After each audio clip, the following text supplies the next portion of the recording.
Easter liturgy is such a solemnity that it has got the vigil and the dawn mass, the morning mass, the day mass. So many masses have been celebrated so that people can participate and receive the blessings. It is such a great solemnity that it is not only just celebrated just one day, but it is being celebrated for 50 days. So now Easter. So the Lent we started with the ashes. So with the ashes, which is dead, a reminder of our earthly deadness. And the Easter vigil begins with fire. No? Fire, so beautiful. This symbolism is so great, so wonderful to make us reflect and think about the mystery that we are celebrating. That death is not the end, but there is hope in the resurrection of Jesus Christ. So the things that we celebrated today is new life, resurrection. If Jesus died, there is hope for us also. We are called to rise with him, to live with him. And Jesus told the disciples to Mary Magdalene. So why Jesus appeared to women? There are more women in this church than always there. Why Jesus appeared to women? And women's testimony is hopeless. Nobody accepts the testimony according to the Jewish culture. Nobody takes the women's testimony. So women cannot testify in a court. So this is precisely, Jesus did something very opposite, going against all cultures, proving that even a woman can testify that he is risen.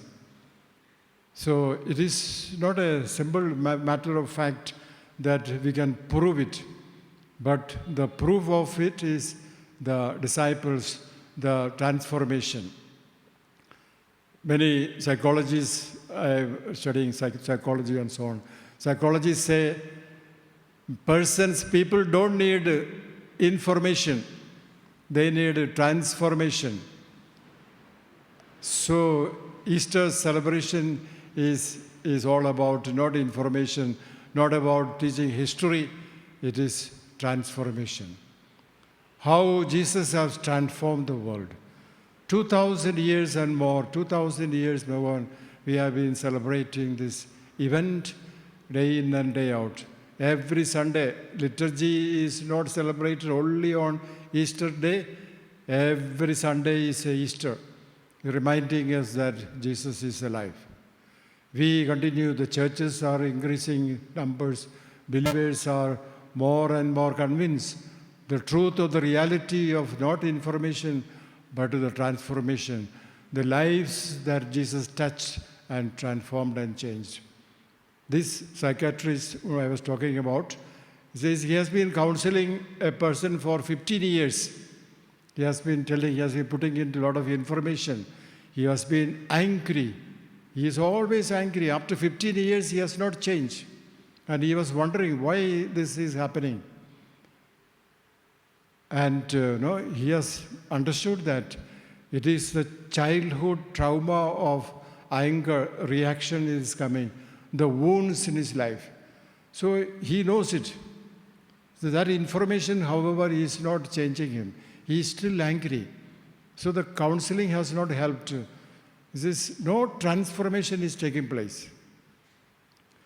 But today the world really can trust in God, trust in the goodness of Jesus Christ. The life, resurrection of Jesus is transforming us. All of us know that Jesus is alive. Jesus is with us. We truly, deeply in our heart, that is why day in and day out, people are seeking God, seeking Jesus. As we have seen, the apostles are testifying with their own life. They were not afraid of the Romans. These frightened disciples who ran away on the day when Jesus was arrested and he was condemned to death, no one dared to come to Calvary except the Apostle John. Others all ran away.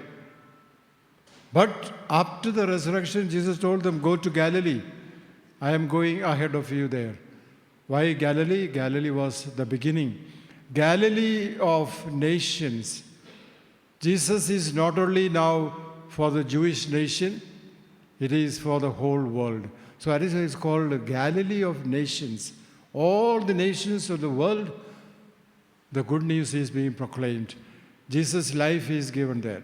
And this life of Jesus is very transformative. Even St. Paul letter to today's reading says, look at the things. If you have died and risen with Christ, look at the things that are above. Seek the things that are above. Jesus is alive. Look at Jesus. We in our life today is not a commemoration or a celebration, but it is a moment of renewal, a call to transform our own life, our own brokenness, our own families. People experience problems, difficulties, pain and suffering. Today, after so much of development and technology, people continue to fight and destroy each other. Wars. Why? Still, there are things that are not okay. This world that is brokenness, the sin of this world, it is so strong. It is trying to overpower all the good things that God came to establish, Jesus came to give, bringing peace. So what is the Easter message? Shalom, peace. But this peace has not entered the hearts of human people. So that is what people need, transformation.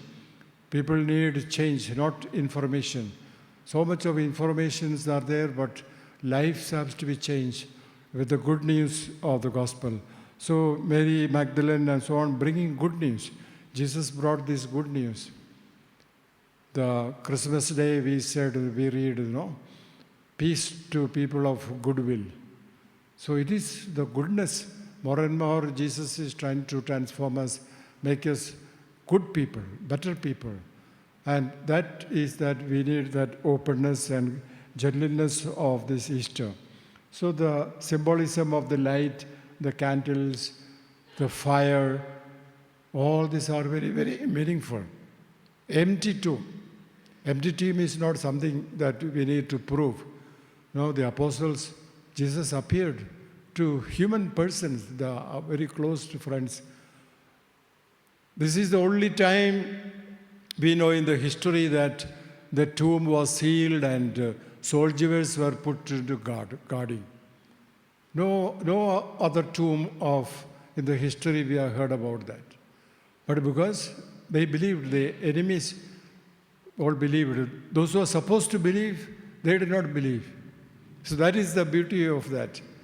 For us more and more to understand this great event in our life, that these are the realities that we need to look into and listen to and keep in our hearts, meditating, reflecting on the goodness that Jesus is alive.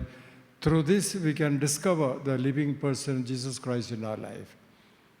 Let us pray this season of Easter, that we continue to receive the blessings and the life and the transformation that Jesus came to bring to each one of us.